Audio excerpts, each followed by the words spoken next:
This video is, per the title, the early life of Xenos FF14 lore, and it explored the full life of Xenos fighter Galvus from the moment of birth until our first meeting with him in Rhalgr's Reach, right over there when he knocked us on our ass. It only feels like a few years ago, but it was actually a long time ago. The video is probably a bit late. I thought that myself. I actually wanted to make this video long ago, but I really wanted to wait because we have seen Xenos pop up again before, and I wasn't going to discount the possibility, remote as it was, that Xenos was going to pop up again. So I wanted to wait for a bit and see if he would pop up again. Now, the other reason for that is because when I was making this video and I scripted it out, this video actually began, its genesis was the full life of Xenos. So from the moment of birth until the moment of death. However, when I scripted it all out, I had to do a lot of innovation when it came to the script of scripting out his early life, because none of that is shown in game. So a lot of work went into that aspect. And then when I got to the moment we met him in Rhalgr's Reach all the way until his death in Endwalker, that portion of his life was already fully spelled out in game, and I didn't really feel it because it felt like two different videos that were joined together, because the first part of his early life I had to do such a good amount of innovation in order to make it work, and the rest of it was just cutscenes, and it's the story we've all heard before. So I literally just went, you know what, I'm not going to do that, and the video ended up being a half hour anyway. So I decided to re-script it completely again and focus only on his early life. And I'm happy I did, because it was a half hour long and it allowed me to entirely focus on the subject of his early life, and then allowed me to innovate in a lot of creative ways as well. Now, I knew this video was going to challenge me, and it definitely did, and I'm glad it worked out. Primarily because I had to script this in a way where all the scenes that I was showing had nothing to do with his childhood, so I had to try and make it look as good as possible in order to try and spell out his life in a proper way. So I had to take a lot of screenshots in order to actually make this work. So I had to take advantage of a lot of different movement mechanics. So this is stuff that I'd never really shined on before. Like usually I'd make the background move, but this time I had to make the characters move around. So I cut out the characters and I decided to make them move around. Similar to other videos I've seen in the past from highly ambitious and great creators like Terminal Montage, for example. You see the characters not move around. But I wanted to try and delve into that for myself. But the other part, the main thing for this video that I focused on was the sound effects. And a lot of people did notice the sound effects and weren't honestly expecting them. But when I was spelling out these scenes, it felt more right to actually give them sound effects because it made them just come alive a lot more. So for example, you'd hear him. Thou have been told how to hold a blade and how to stand. And you hear the footsteps in the background. As Xenos reached out, before he could grasp the hilt, bang! Xenos found himself face down. So this is one thing that I really enjoy doing, and it's something I plan to do in every other video I actually plan to do. So what in the world? So he's on the ground. Confused about what just happened, he attempted to stand. In that moment, you can tell he felt how the floor limited shift beneath him, and he fell once more. You can literally tell how inexperienced I am with doing stuff like this, because I literally just made the model flip over like that. But it worked mainly just to explain exactly what was happening. But it was something that I really enjoyed doing. Like Xenos was more determined. Lessons in the training hall. You'd hear pages. Xenos would spend much of his time in the Royal Library, a repository of all Garlean knowledge, and that gathered from other lands, subjugated or otherwise. For many nights he would study.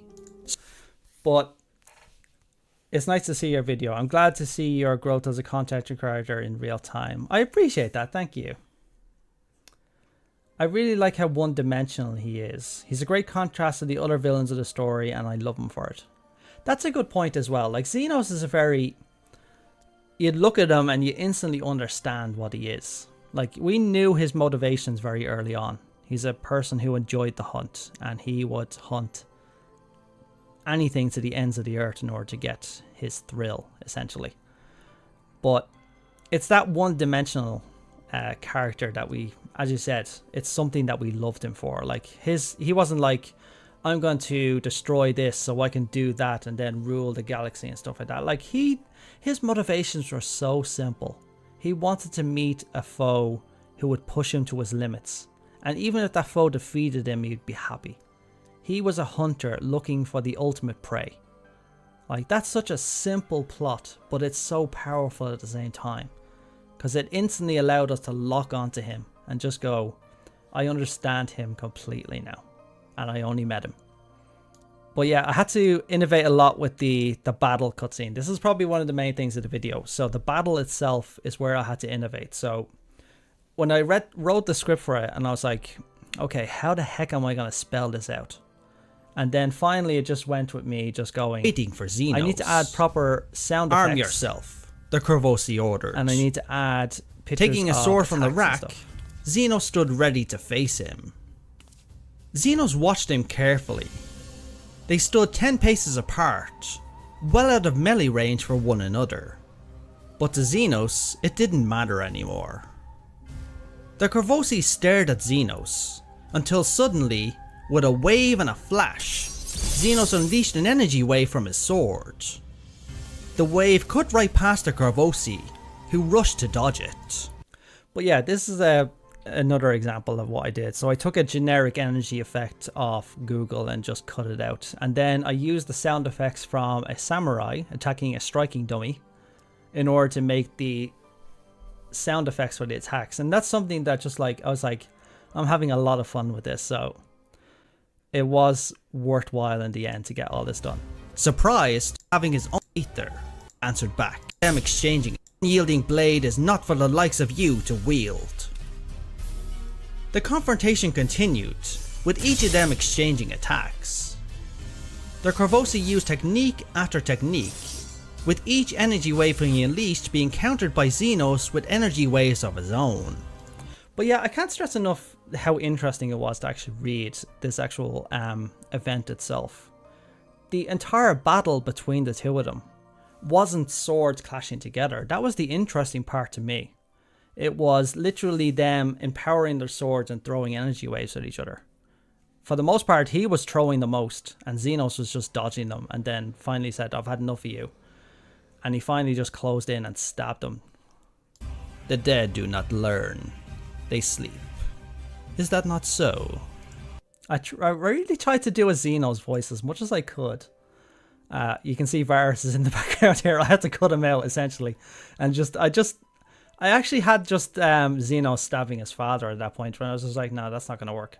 So I just cut out half the picture and just put your man here. This is a Shashigumi from Kugane standing in their barracks. So I just took a picture of a random person who looked like he was from the east with a samurai sword and just went with that. The second part of the video as well, I really had to hype up the sound of this is where I really hyped up the sound effects. So much to our exasperation, the crackling, for example, been physically in the room in the background, but Xenos found no interest in any of his distractions from our FC house. Least of all, Yatsu. It's very subtle. I wanted to make it as at subtle one as point possible. The deputy viceroy, much to our exasperation. Will this man ever get drunk? She annoyedly said to herself. And then the transition into the rain effects. A storm was brewing outside. As Xenos looked at the window, this rain he effect finally spoke of his own me accord. Inside my apartment building. What manner of place and is this? And I turned the orchestra Doma on and just made it play. As she agonized about the proper answer to give, as well as the true answer she carried in the pit of her stomach, Xenos met her gaze for the first time. I am weary of empty chatter. But the main effect in this entire cutscene, the entire thing in the tavern that night, the rain in the background, which is a constant, but also the thunder effects, which I managed to download, and I cut them up and I edited them slightly. So I played thunder at random times. Well, not random times, at specific times to just kind of hype up the overall experience itself. And I think it really added to it. Like, it's the thunder actually started getting louder and louder before the point that the window actually burst open. Waiting on the storm to cover their approach, so it gets its loudest here. At that moment, the windows of the room smashed, and several dark figures rushed through. With weapons drawn, they surrounded Xenos. Like, it looks very, almost very just like noobish, but then again it is, because I've never actually done anything like this before. But I think that adds to the charm of it, in my opinion, because it's very basic, and that's all I wanted. I wanted a basic method of actually telling the story through my words, but also I wanted something for the viewer to lock onto, because you need some sort of visual aspect for them to lock onto, and then the sound effects just add to it as well. So this gives a basic picture of what's happening. You have 4 assassins burst through into the tavern, Xenos in the middle, they surround him, and there you go.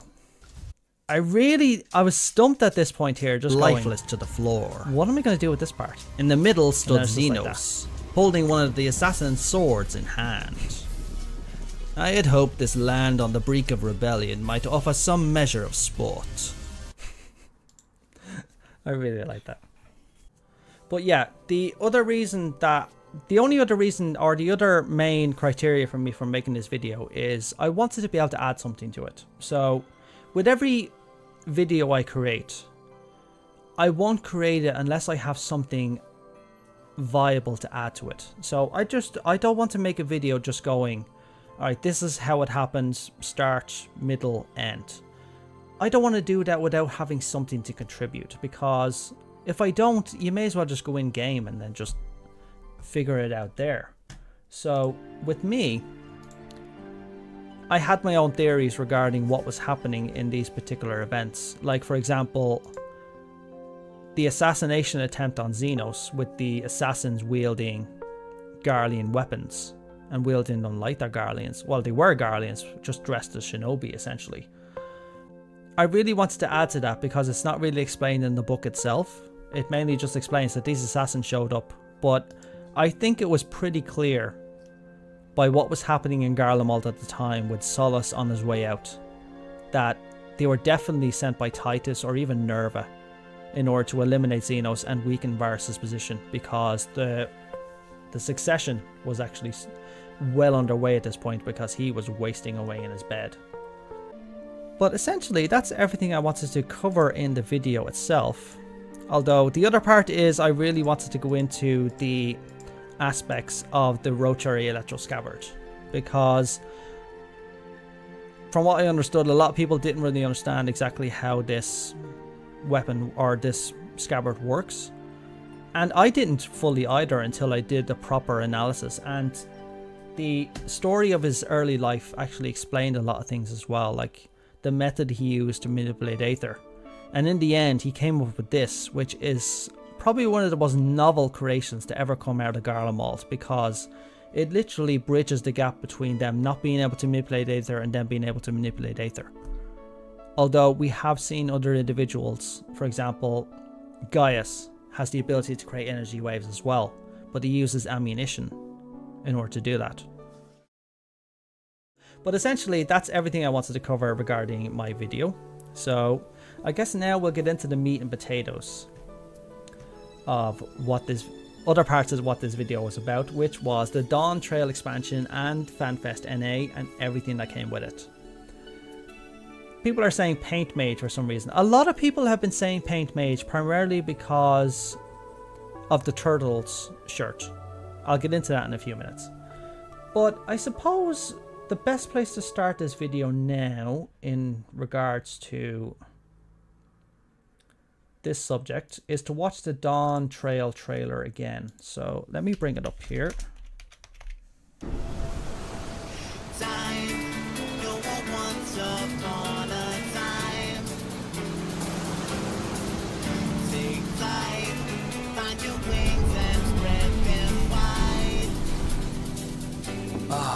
Blue seas, clear skies, and boundless possibilities.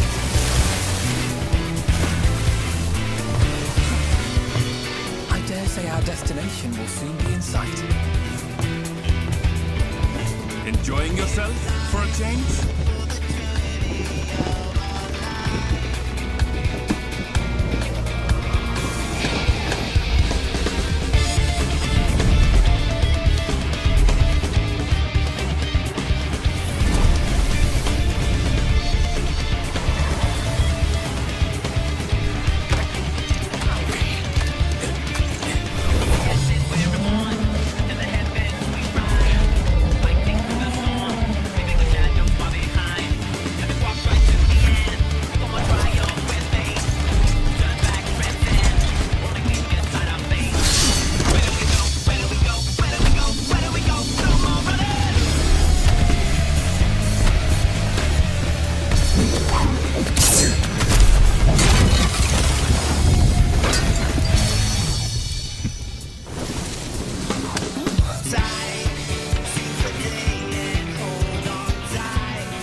You have a moment to speak further.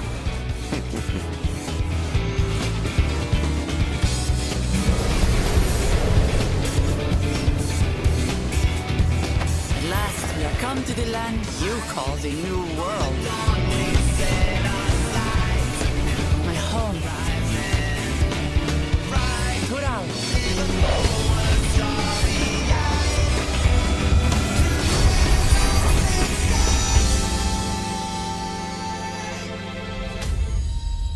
A great trailer. I loved this trailer so much.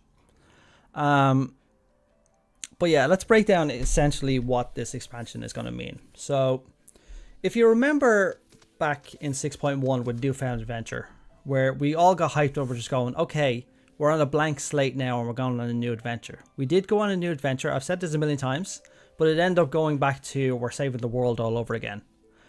And more than likely, that's going to end with 6.5, so that entire storyline is going to be wrapped up. And now, thank goodness, we're getting an entire expansion dedicated to a blank slate. This is a realm reborn all over again.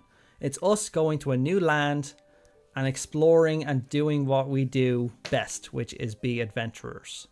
So I'm really looking forward to this. And there's no high stakes this time. Like, there's no fate of the galaxy, fate of the world. There's no doom and destruction coming for us.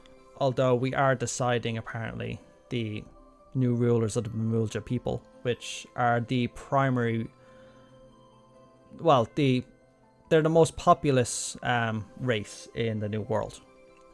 There's a few things I have noticed about this trailer. I've only watched it a few times, but somebody did actually correctly point out on Twitter that the song itself is actually, it pays homage to our journey. So it starts off with taking wings in flight, or no, it starts off in A Realm Reborn, taking wings in flight in Heaven's Ward, going through the storm and Stormblood, something about the shadows in Shadowbringers, and then Endwalker. So the song itself is based on our entire journey from start to finish until we get to where we are. There's a number of things I wanted to point out here. It's nice to see Erenville here. The fact that he's taking a center stage in the trailer suggests that he's going to be taking a major role in this expansion, which is brilliant. But the main thing I want to focus on is our Warrior of Light, aka Meteor. So you see us here. We're in the throne room. There is a blessed sibling with a very big headdress on.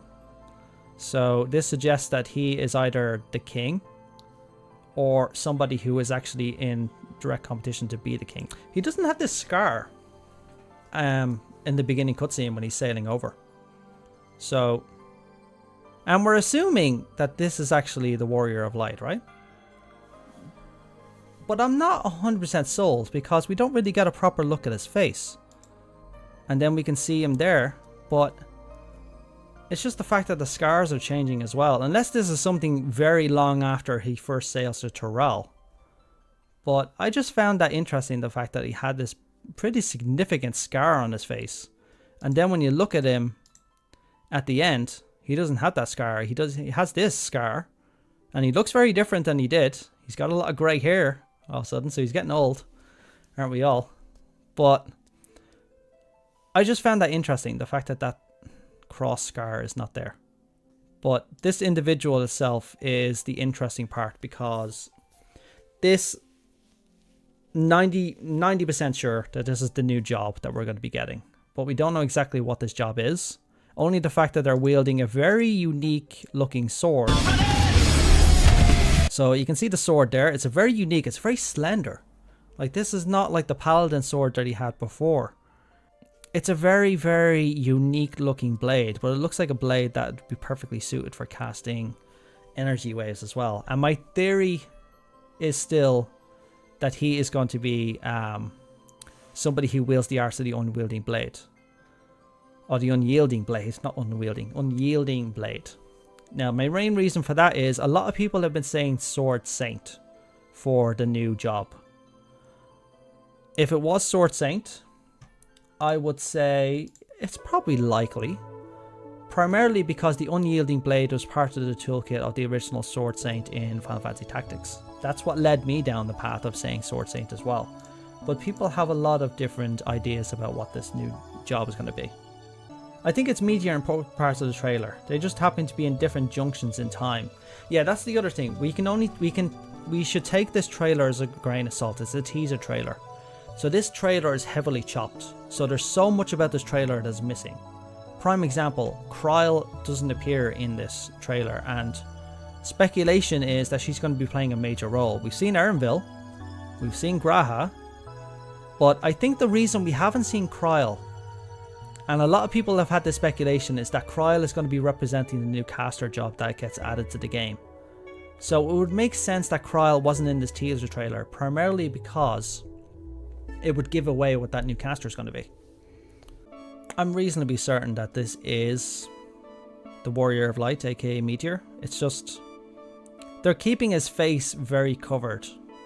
But you see him like this, like, when I was looking at the trailer, when I was looking at the entire fight choreography, I was like, okay, he's up against this guy who is definitely towering over him in size and has two very large blades. So he's like, alright, I'm going to march around you, see what the story is. I'm keeping my distance as much as I can. He's not really striking back at all. Look, he's only defending. So I have a feeling what he's going to do next is just go, alright, I'm not staying within range of you anymore because you definitely got the size advantage on me. However, I can cut you down from range. So he picks up the sword and just goes, energy wave. Start cutting the guy down. And I think that's what's going to be the reveal of what this job is going to be. Right, I suppose I should focus on the main plot of the actual expansion as we know it. So I should have some screenshots here. They haven't really gone into much explanation about what the plot is, but they have given us hints about what's going on. So, from the looks of it, the Scions and the Warrior of Light have been invited to Toral, aka the New World. The reason for our invite is because there's currently a rite of succession happening for control of the continent, or I should rather say control of all the Mamulja tribes on the continent, which essentially gives you control of the continent. Same way.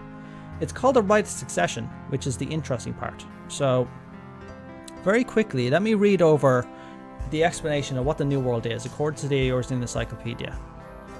So, the final of Hydaelyn's three major landmasses lies far to the west of Eorzea, beyond the boundless ocean known as the Indigo Deep.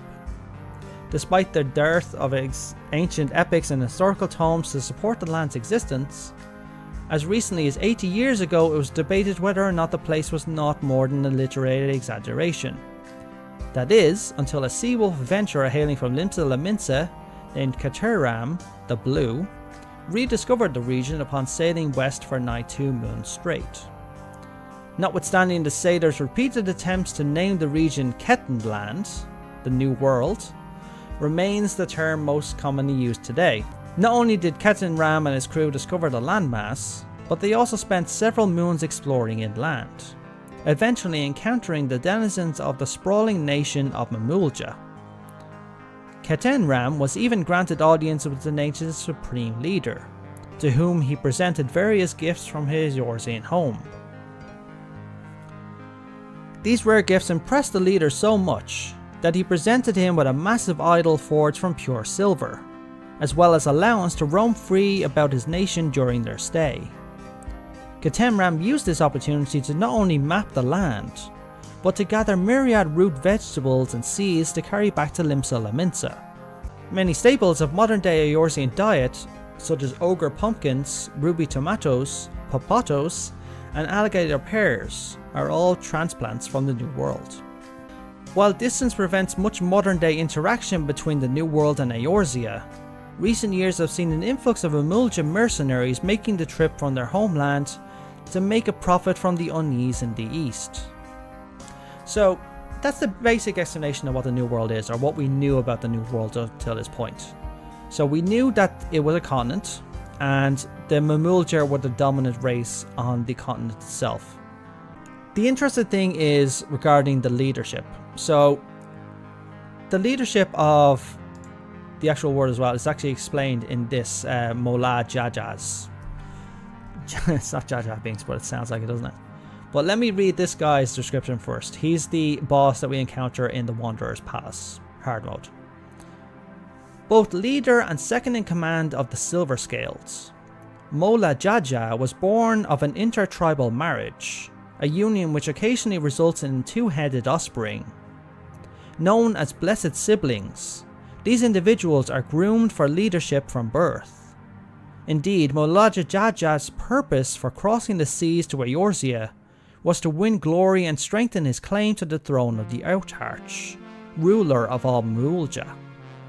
Upon arriving, however, he struggled to find employment for his warband, and in a bid to make his name in this foreign land, he took the drastic step of capturing a piece of it. So this is the main thing we need to focus on, and we've seen one of these characters in the trailer already.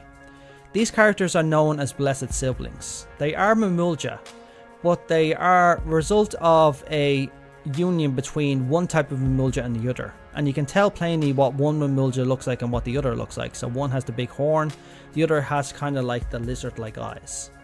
So those are the two kinds of Memulja. They're the same species, but different looks. One of them being born is... it's known as somebody who's like... you're like a prodigy, essentially, and you're groomed for leadership, which is why we saw one fighting in the trailer itself. So if that's not the king, or the Outarch as it's called over there. So if that wasn't the Outarch, it's definitely someone vying for the Outarch position. Now the main reason for that is because the leadership apparently of the New World's Memulja, the Outarch, changes on a regular basis. So in order for it to properly change, there's a right of succession. So individuals will actually work to prove themselves in order to gain the throne over the Memulja. The main reason that the Scions are going over, or the main reason we're getting involved, is not fully clear. However, we are splitting into multiple teams in order to facilitate this right of succession for particular parties. Now, I have a feeling, knowing what we know now, that letter that's in the Baldessian Annex that we see Kryl and Grahatia utterly ignoring is from the New World. So I think it's a missive saying, a right of succession is about to happen. We would like you to get involved. So this entire mission could be actually at the behest of the Baldessian organization. So that could be the primary reason we're going. Like, we've nothing else to do. There's nothing to fight. There's nothing like world-altering, world-ending happening. We get this letter as a result. So, more than likely, this is from some faction of Memulja in the New World saying, we know about the Warrior of Light, we know about the Scions, we want your help in order to do the right of succession. Hello. But you have to pay attention to the wording. So the wording of Fanfest was that the Scions are splitting into multiple groups for this entire adventure. However, it's particularly for a right of succession.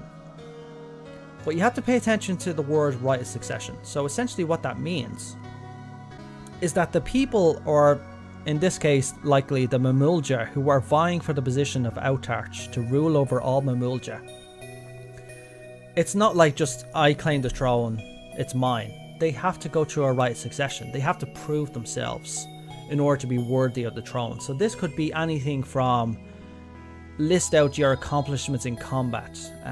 What good deeds have you done for the Mulja and for the nation of Toral in general? Like, it could be any number of things. And you see this happen in the trailer as well. Prime example, when you see the Mulja all climbing the rocks here, they're off hunting something. And then you have Estinian behind them who's helping them out. So Estinian then likely killed this gigantic beast, and then they all bring it in with big fanfare. This is likely part of the right of succession. So these Mamulja, or this particular faction of Mamulja, with Estinian's help, went out and killed this giant beast and brought it back to Toral as part of the right of succession, just going, we have proven ourselves. We killed this mighty beast that nobody else could, and we brought it back for everybody. That would have given them big bonus points in the right of succession. So whoever this faction is got a big leg up because they went out and they did this, probably as a proof of valor, for example. Being able to capture or kill one of these legendary or extremely hard to kill beasts. And that luckily they had Estinian, because this thing looks like a hard-shelled creature, which Estinian would have had zero issue with. But I mainly wanted to list this because you can see everybody celebrating afterwards, just going, alright, this is brilliant, I like all this. And then you have the other scions who are looking for hints about locations. And this looks like a throne for, as you can see again, a blessed sibling. So it's very similar to the other throne that we saw, but this looks like a statue of some kind. So she's looking into information. Graha's just doing his own thing and eating his taco. And he's going like, yay, you brought us back that stuff. And they're like, oh, okay. And then you have Thancred doing his usual thing with the map. And that looks like a map of Toral. But he's like, do you know where this is? So it looks like all the scions are getting involved in this. They're going out to prove or they're out to actually gain honor for the participants in the right of succession. So this is why the scions are split up. They're both taking specific individuals and actually helping them to gain the right of succession. Which is why all the scions are here now. And only we, along with Erinville and Alphino, who's hiding in the back of his boat, show up on our own. That could be a right of succession with killing these beasts to be part of the new combat content they promised, like a revamped hunt. That could be also it as well. They have promised changes to that sort of content as well. But it just goes to show that this entire expansion is going to be based around, or at least the 7.0 aspect, is going to be based around us doing a fairly casual sort of thing. No end of the world thing, but we're helping out a particular people in order to solve the dispute of the right of succession for the throne of the Mamulja people in Toral. Although Toral itself is very interesting because it's based on South America, as we thought. It's got lots of dirigibles, which I thought was interesting as well. They do look like Ixal dirigibles as well. It does look an awful lot like an Ixal dirigible, doesn't it? When you look at it. Oh yeah, I wanted to share memes as well, actually. So, if you were watching the live stream of Fanfest, there was a lot of memes getting thrown around about what was happening. So, I have a few of them here as well, actually. So, I love this meme in particular.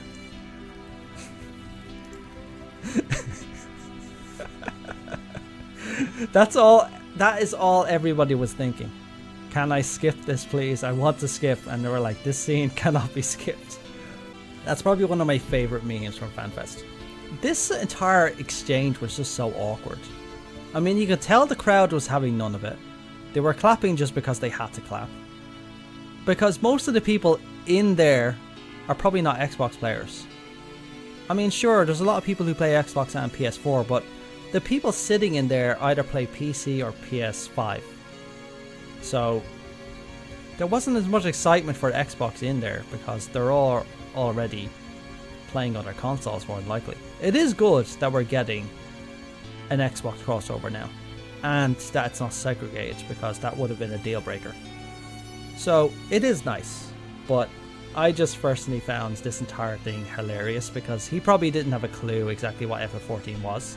I don't think he has any idea what a Warrior of Light is, so... Like, he's a very different character from the person next to him. Like, there couldn't be any more difference between him and Yoshi P. My other thing as well, so... I suppose I'll talk about the drama that happened during Fanfest as well. Fanfest had a series of speed bumps that actually happened during its time.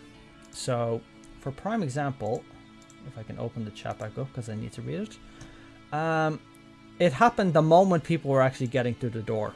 So they had the day before in order to give everybody their passes, and then people were lining up outside the venue like 5 hours before the venue even opened. And keep in mind, they're in the middle of a freaking desert, so they're lining up outside the building in the desert of Las Vegas, and it was a very warm day apparently, so people were probably getting toasted. So I wouldn't be surprised if people were severely sunburned that day. But where it actually came to a head was this. So you may notice if you were watching the live stream, you saw the stream counting down. So it was like 10 minutes, then it's getting to 5, and then when it counted down fully, nothing happened.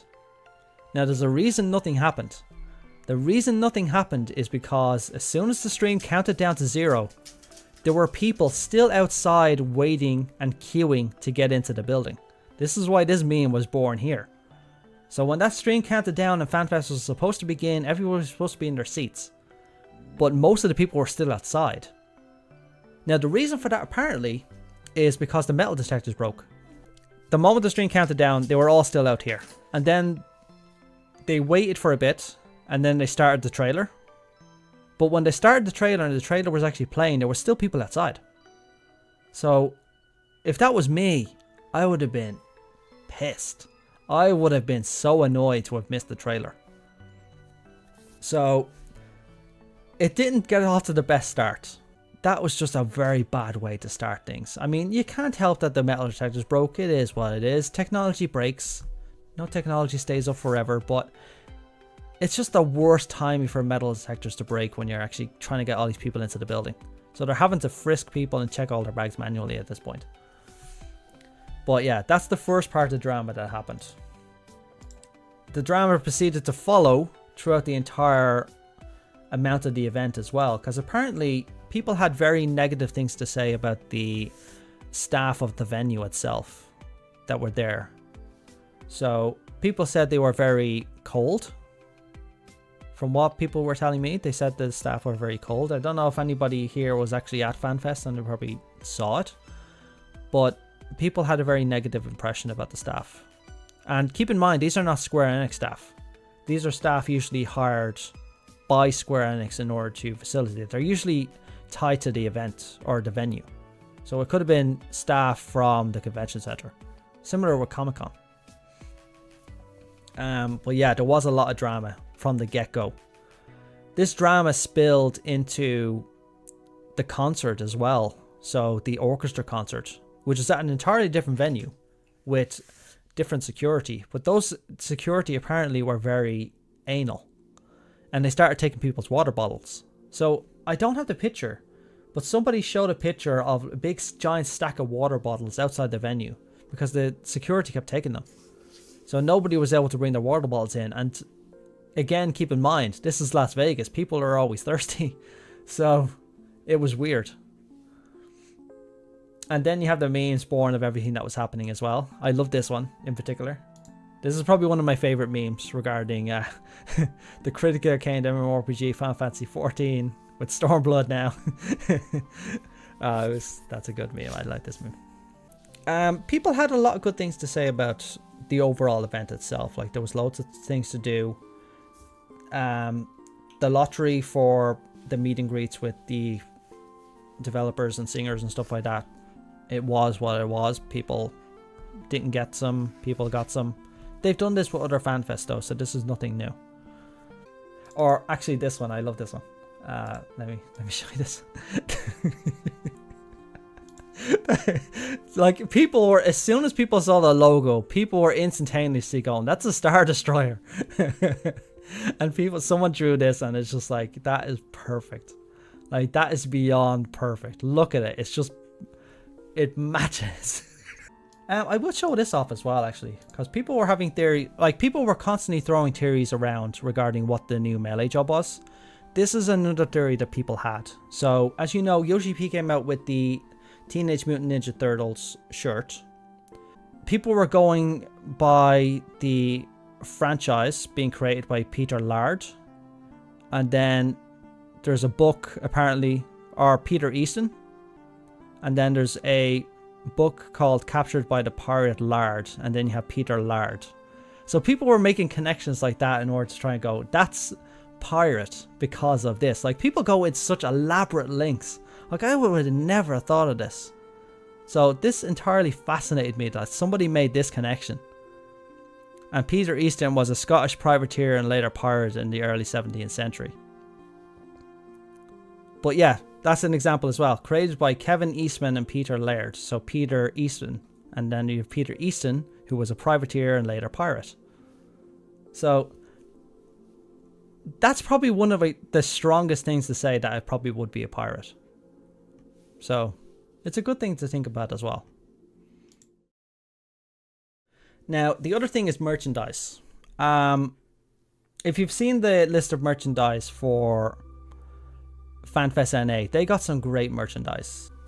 So, for example, here's the 2023 part of it here. So, this shows some of the shirts that NA got, and now EU gets this.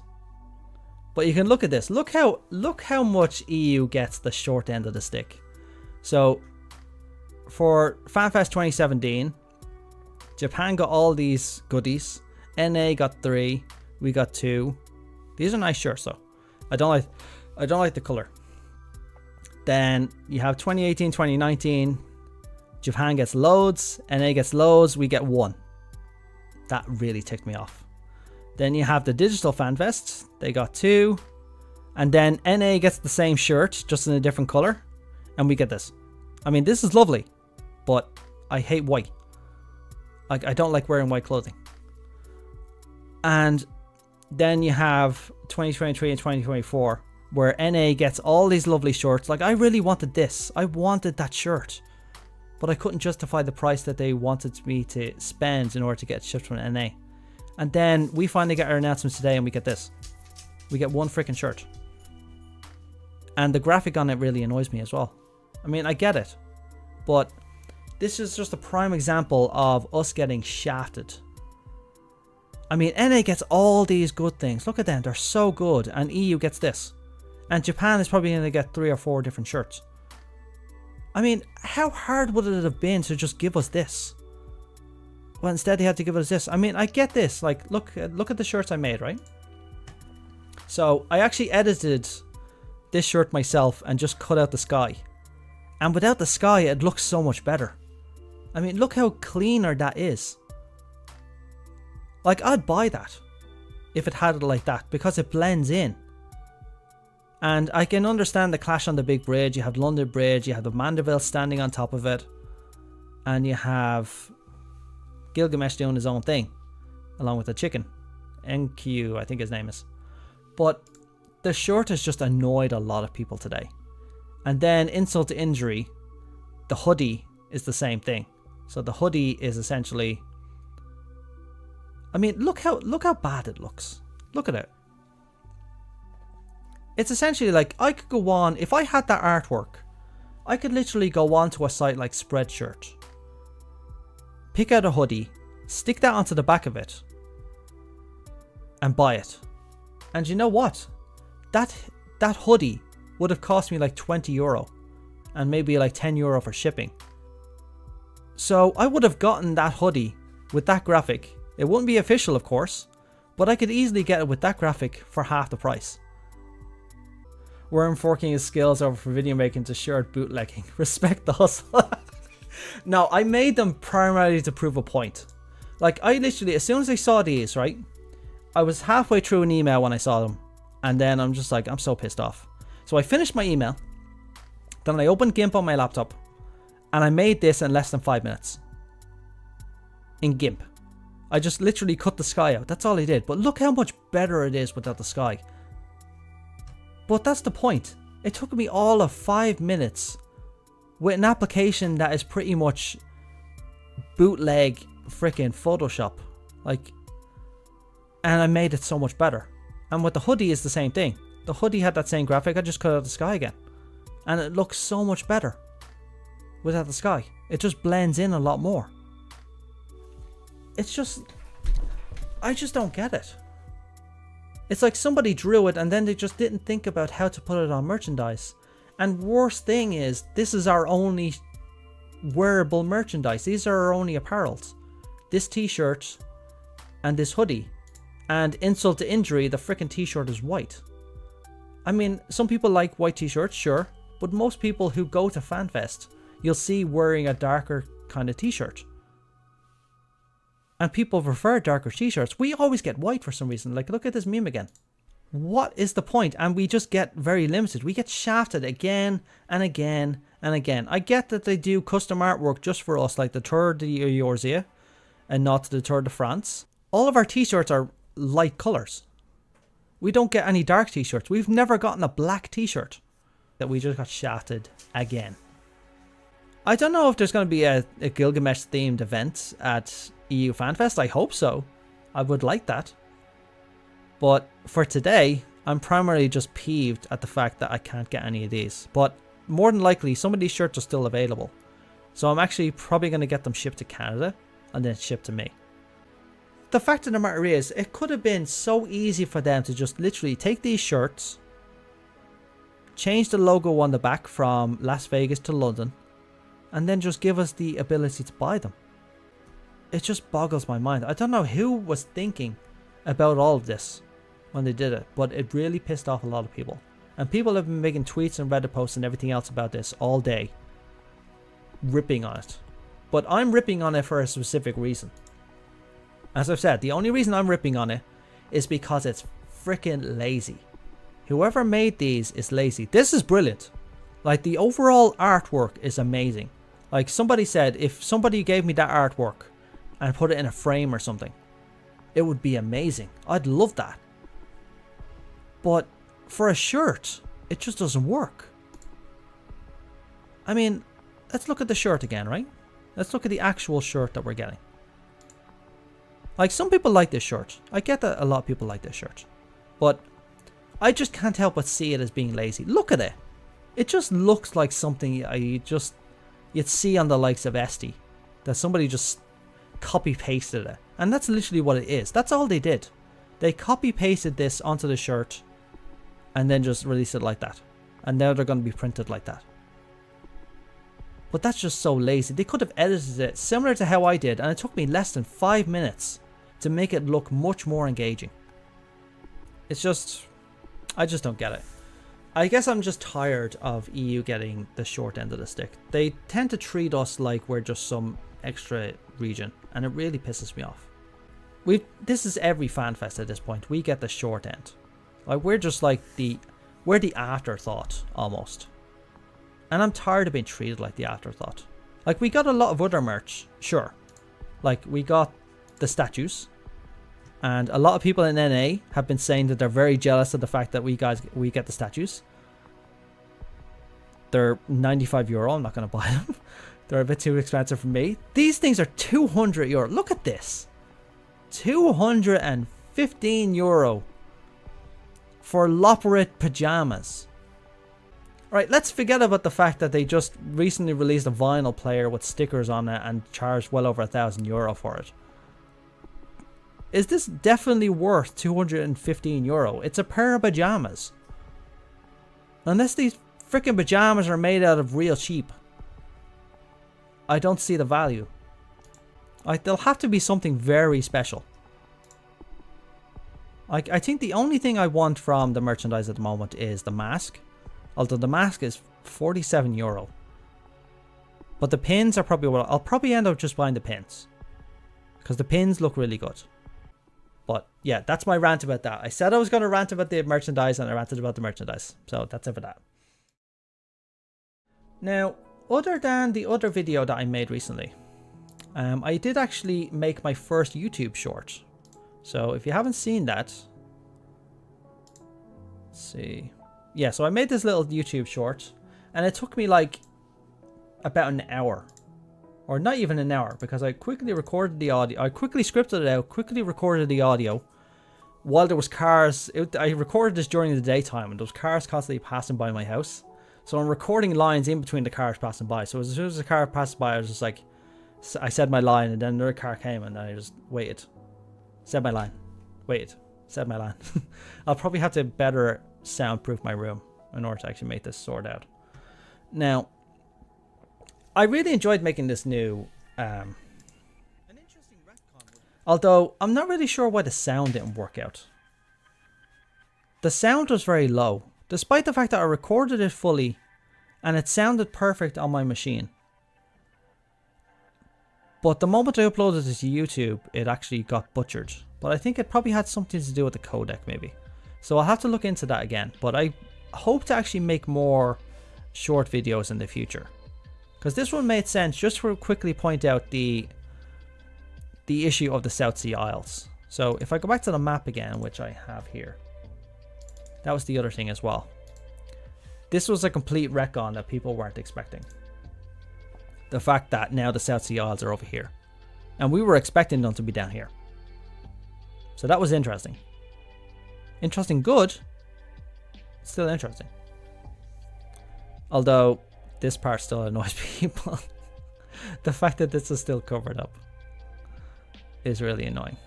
Although Garlemald is there. But still. Stupid clouds. But I suppose it is because there's still a lot to cover.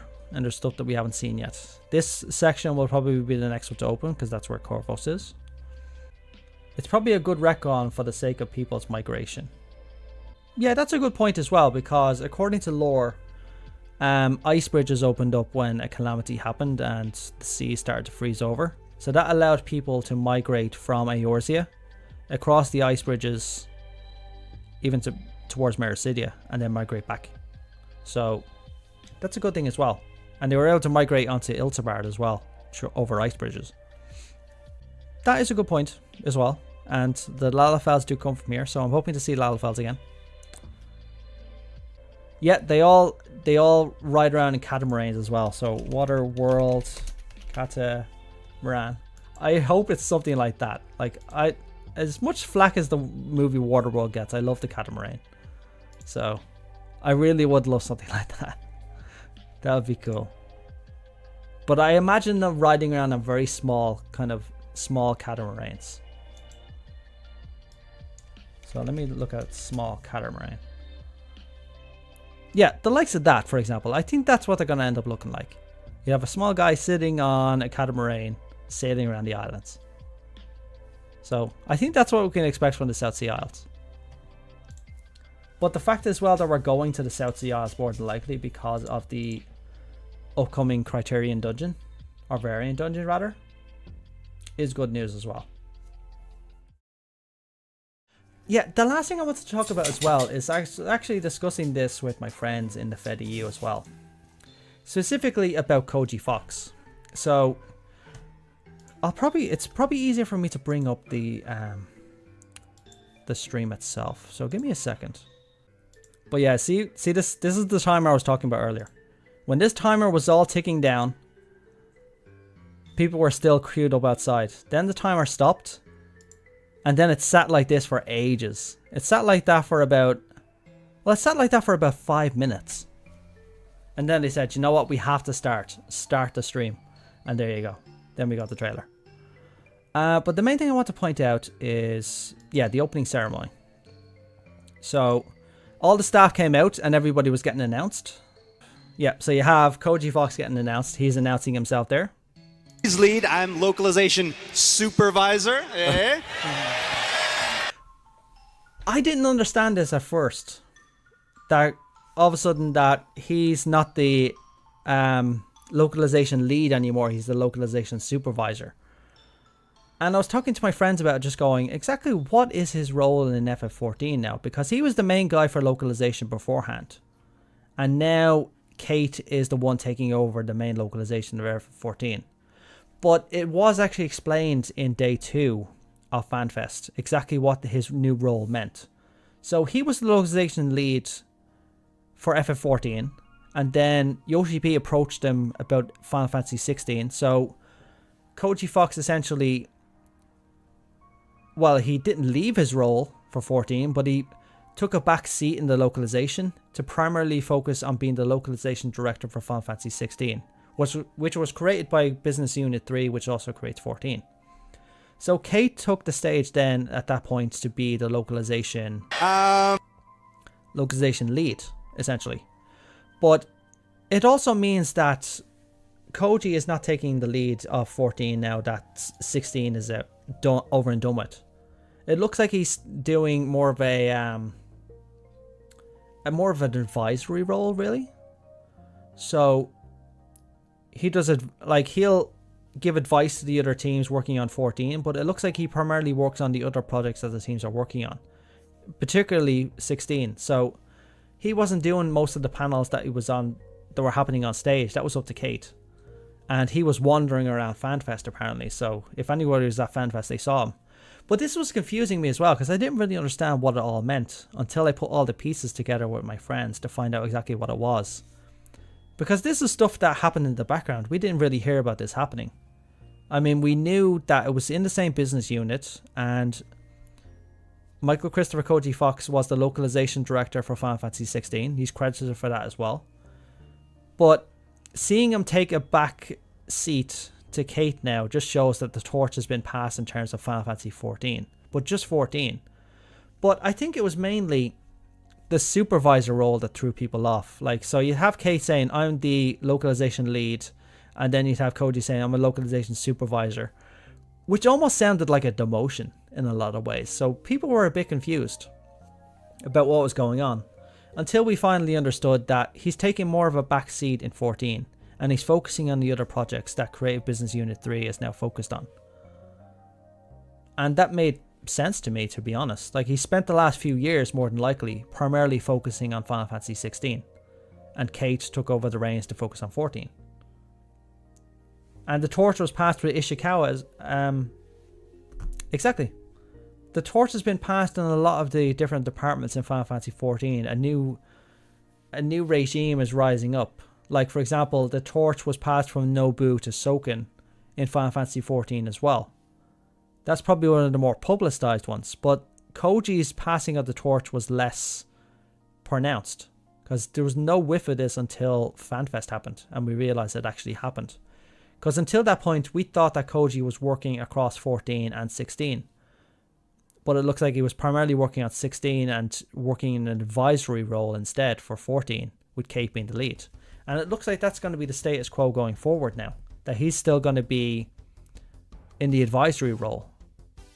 Because, yeah, 16's out now, but more than likely it has expansions coming as well. So he's probably working on those as well. In all likelihood, Creative Business Unit 3 will get another IP to work with. So once 16 is over and done with, they'll probably end up working on another project. And who knows what that'll be. I thought the Koji Kate was showcasing the Shadowbringer era live letter. If it was, I don't remember. But then again, there has been 78 live letters. So if it happened, I don't remember it at all. But essentially that's everything I wanted to go through. I wanted to finish off with that because I thought it was interesting. But you have this sort of regime change all over the place as well. Here, and also the... So if you don't recognize this individual, this is Takeshi Kiryu, who is the new president and CEO of Square Enix, and self-proclaimed lover of NFTs. This guy, a lot of people don't like, primarily because he is pushing NFTs very heavily in Square Enix. And people are still terrified he's going to bring NFTs to FF14 and all. I think Yoshi P's already gone on record saying we're not going to bring it. They've tried. They were hinting at it, and then they turned around once people just go, no, we don't want it. So people still regard him very... they're not giving him a lot of praise, primarily because of what he represents, which is NFTs, which a lot of people don't agree with. People did not make a great deal about Kate. In fact, I only see her mentioned when English localization fumbles the bag. Which they do a lot. Like, they have done that in the last few years. They have fumbled the bag a lot. Although it's been primarily the French localization that have dropped the ball, essentially. Kuryu is a trend chaser. I hope he realizes the NFT trend is a dying one and changes course quickly. I hope so too. But for the time being, this is a very young and ambitious personality in Japanese culture. Yeah, he has a lot of ideas that go against what we feel this game essentially needs. So, look, I want that shirt. And we didn't get that shirt. The only reason I didn't buy that shirt is because I thought an EU would get it. And we didn't. I will say, Matt has lost a lot of weight. I was surprised when I saw him. He's lost a lot of weight. Like, I almost didn't recognize him as soon as he walked on stage. I was like, holy crap, Matt. You have changed a lot. So, I'm glad to see he's doing a lot better. Alright, my dog's getting frustrated as well. So I think I'm going to finish off there. So that's essentially everything I wanted to talk about. In terms of my next videos coming up, I actually don't know what my next video is going to be. I've been thinking about... I have some ideas about what they're going to be. Although, as I said, without a proper idea of what it's going to be, I can't really make it. Although, I think I'm going to focus on a topic that everybody can get behind. So... But I appreciate everybody joining me tonight, and I wish you all the best, and yeah, please look forward to my next video, and more than likely, I'll probably release another short sometime next week, once I figure out what I want to make shorts about, because people have had good reactions to the short I made. So if I make little short lore videos regarding topics that don't warrant a giant video, for example, that might be something I'll probably end up doing. But anyway, I wish you all the best of luck and have a good one.